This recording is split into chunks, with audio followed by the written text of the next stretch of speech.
ओम उमा महेश्वराय नमः। हमारे YouTube channel पर आप सभी दोस्तों का हार्दिक स्वागत है।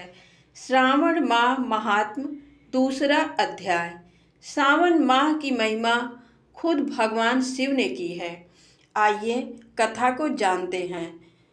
ईश्वर बोले, हे महाभाग, आपने उचित बात कही है। हे ब्रह्मपुत्र, आप विनम्र, गुणी, श्रद्धालु तथा भक्ति संपन्न श्रोता हैं।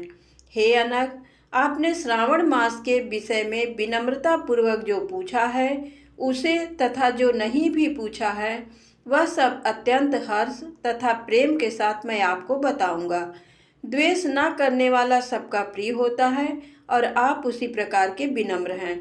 क्योंकि मैंने आपके अभिमानी पिता ब्रह्मा का 5वां मस्तक काट दिया था, तो भी आप उस द्वेष भाव का त्याग कर मेरी शरण को प्राप्त हुए हैं। अतः हे तात, मैं आपको सब कुछ बताऊंगा, आप एकाग्र चित्त होकर सुनिए। इस मास में जो शुभ कर्म किया जाता है वह अनंत फल देने वाला होता है।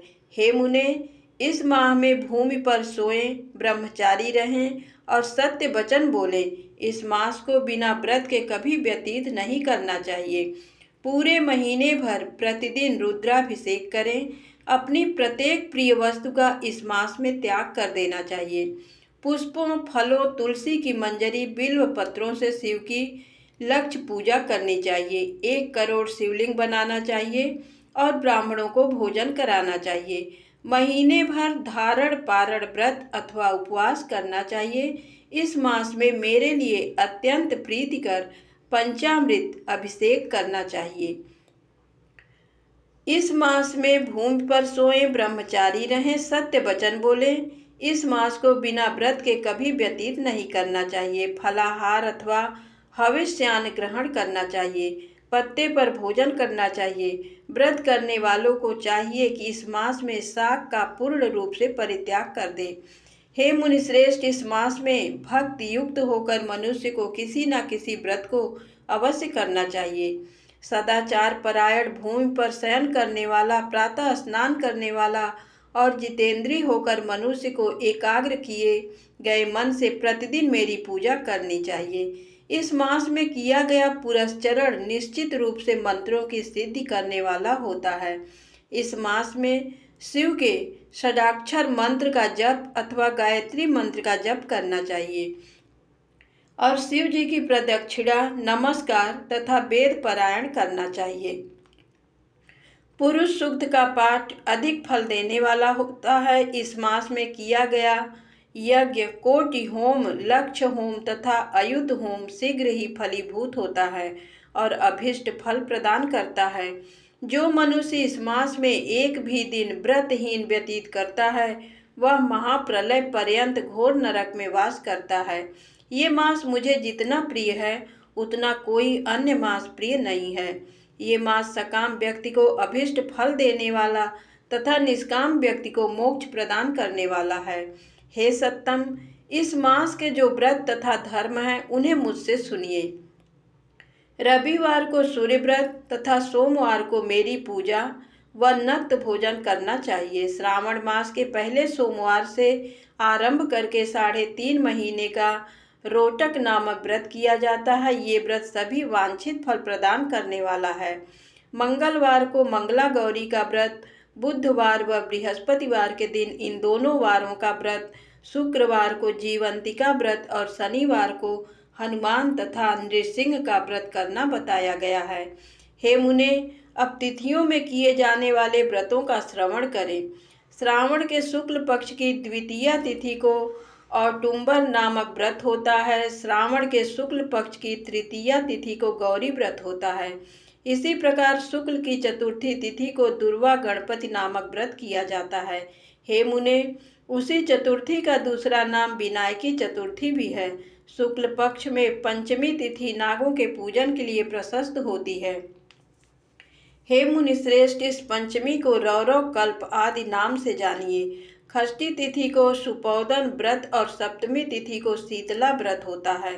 अष्टमी अथवा चतुर्दशी तिथि को देवी का पवित्रारोपण व्रत होता है। इस माह के शुक्ल तथा कृष्ण पक्ष की दोनों नवमी तिथियों को नक्त व्रत करना बताया गया है। शुक्ल पक्ष की 10वीं तिथि को आशा नामक व्रत होता है।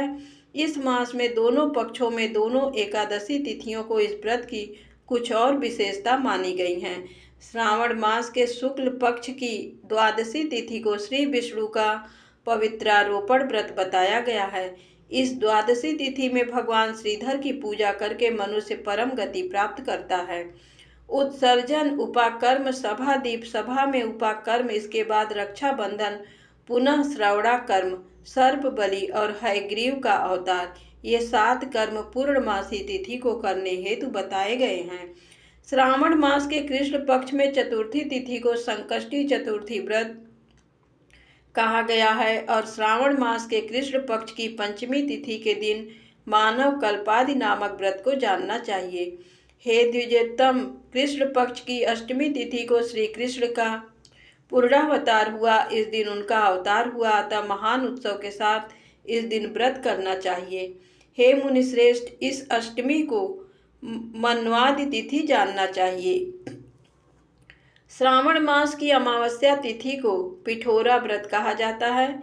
इस तिथि में कुशों का ग्रहण और वृषभों का पूजन किया जाता है।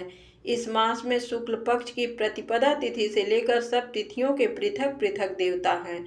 प्रतिपदा तिथि के देवता अग्नि, द्वितीया तिथि के देवता ब्रह्मा, तृतीया तिथि की गौरी और चतुर्थी के देवता गणपति हैं। पंचमी के देवता नाग हैं और षष्ठी तिथि के देवता कार्तिकेय। सप्तमी के देवता सूर्य, अष्टमी के देवता शिव हैं। नवमी की देवी दुर्गा, दशमी के देवता यम और एकादशी तिथि के देवता विश्वदेव कहे गए हैं। द्वादशी के विष्णु तथा त्रयोदशी के देवता कामदेव हैं। चतुर्दशी के देवता शिव, पूर्णिमा के देवता चंद्रमा और अमावस्या के देवता पीतर हैं। ये सब तिथियों के देवता कहे गए हैं। जिस देवता की जो तिथि हो उस देवता की उसी तिथि में पूजा करनी चाहिए। प्रायः इसी मास में अगस्त्य का उदय होता है। हे मुने, मैं उस काल को बता रहा हूँ, आप एकाग्रचित्त होकर सुनिए। सूर्य के सिंह राशि में प्रवेश करने के दिन से जब 12 अंश 40 घड़ी व्यतीत हो जाती है तब अगस्त्य का उदय होता है। उसके 7 दिन पूर्व से अगस्त्य को अर्घ्य प्रदान करना चाहिए। 12 मासों में सूर्य पृथक पृथक नामों से माने जाते हैं। उनमें से श्रावण मास में सूर्य गभस्ति नाम वाला होकर तपता है। इस मास में मनुष्यों को भक्ति संपन्न होकर सूर्य की पूजा करनी चाहिए। हे सप्तम, 4 मासों में जो वस्तुएं वर्जित हैं उन्हें सुनिए। श्रावण मास में शाक तथा भाद्रपद में दही का त्याग कर देना चाहिए। इसी प्रकार आश्विन में दूध तथा कार्तिक में दाल का परित्याग कर देना चाहिए। यदि इन मासों में इन वस्तुओं का त्याग नहीं कर सके तो केवल श्रावण मास में ही उक्त वस्तुओं का त्याग करने से मानव उसी फल को प्राप्त कर लेता है। हे मानद, ये बात मैंने आपसे संक्षेप में कही है। हे मुनिश्रेष्ठ, इस मास के व्रतों और धर्मों के विस्तार को सैकड़ों वर्षों में भी कोई नहीं कह सकता। मेरी अथवा विष्णु की प्रसन्नता के लिए संपूर्ण रूप से व्रत करना चाहिए। परमार्थ की दृष्टि से हम दोनों में भेद नहीं है। जो लोग भेद करते हैं वे नरकगामी होते हैं। अतः हे सनत कुमार, आप श्रावण मास में धर्म का आचरण कीजिए।